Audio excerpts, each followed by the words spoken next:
Yet I don't have time for the important things. Oh, but you do, as long as you do it in the right order. Moving forward with the Dekker Team. Moving forward together with the Dekker Team. So we're excited that we've created for you free access to over 587 Life's Inside Track episodes, where we share insider tips, making house home, how to really get the most out of the space and out of the money that you have. And the great news is you can get access to them from home, from the office, or on the go. So we're going to explore, how do we get the important things done, Ken Dekker? So it reminds me of a story. And it was a professor teaching a business class. Don't know what university or college, but he was teaching a business class on your agenda, your time frame, right? And so he had a jar and he had a bunch of different things sitting in the counter. And he called down someone and he said, okay, well, let's put in your social media time. So they poured some water in because that's pretty lame, right? And then, well, it's not the biggest priority. No, it's not. And then they said, okay, let's put in your TV watching. Let's pour some sand in the jar. And then let's put in, what would be less important? Like maybe the maintenance around your house? Yeah, some maintenance around the house, internet, surfing, whatever. So he put some stones in the jar. Yeah. And then he said, okay, now here's the big rocks. And the big rocks had names written on them. Right. Names like relationships, career, education, time off, like vacation. And then he said, okay, now can you put those big rocks in the jar? Like the important things is what you're referring to, right? Yeah. Like the more essential things of life that give you a rich, wealthy, abundant life. And so the student attempted to put them in the jar, but there wasn't room for them all. Got a couple in, but not all of them. Right. So then the professor said, well, which one do you want to fail at? Your career, your relationship, your family, finances. Your finances. Which one do you want to fail at? And the student said, none of those. Those are important. That's why they're on the big rocks. And he said, okay, let's try this again. So he had another set of identical materials. Matching the first. Yep.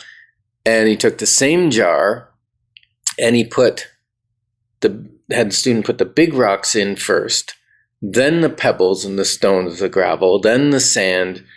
And then he said, is there room for the water? And they poured it in and it went around all the other stuff and everything fit in the jar.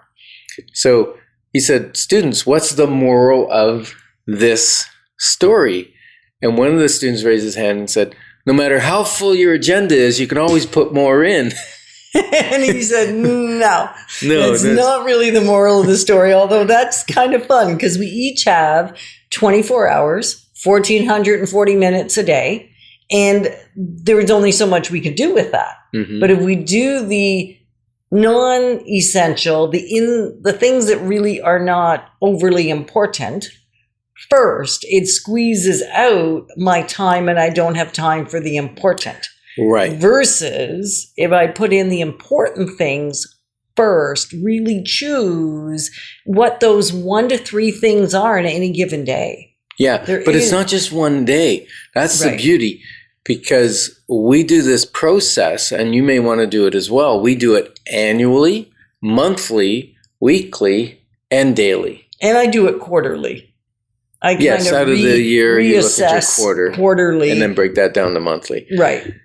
And the importance of that is, unless you set out at the beginning of the year what your big rocks are, the odds of you obtaining them or taking care of them, succeeding at them, are very small, because your schedule will be filled up with the things that are unimportant and or less important and attractive and easy to do and fun and maybe some of them aren't fun. The emergency stuff that just comes up that you got to do it anyways, right?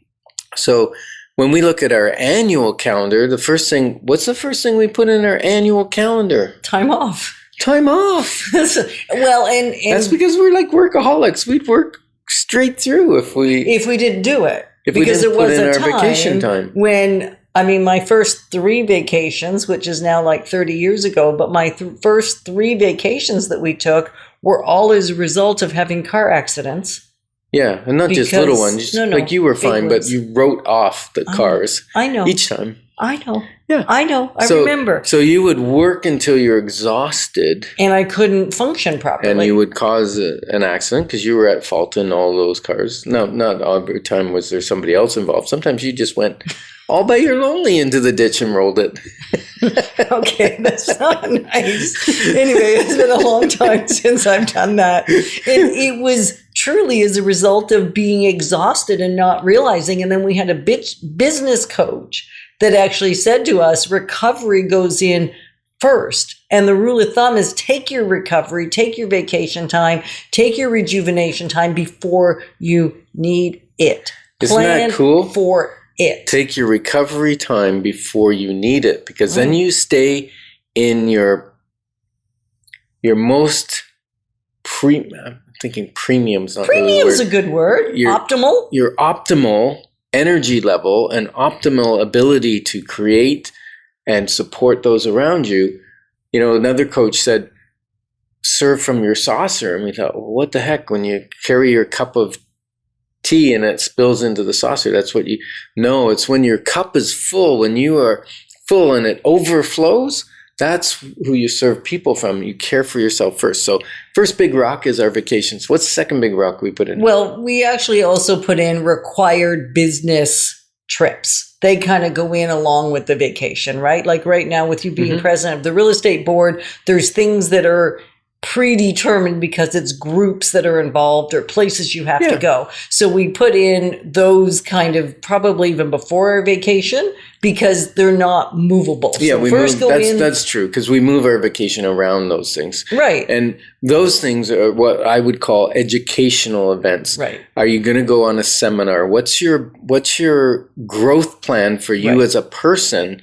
What courses do you want to take? What seminars do you want to go to? And we put those in. Yeah, those go in we kind of work with the vacation and the recovery at the same time as we do those things that are unmovable, that are predetermined by someone else and or our desire to take them. Right. Right? That's where it starts. Okay. Then what are we going to put in? Family. Sometimes family goes on vacation with us. Sometimes we need the vacation away from family.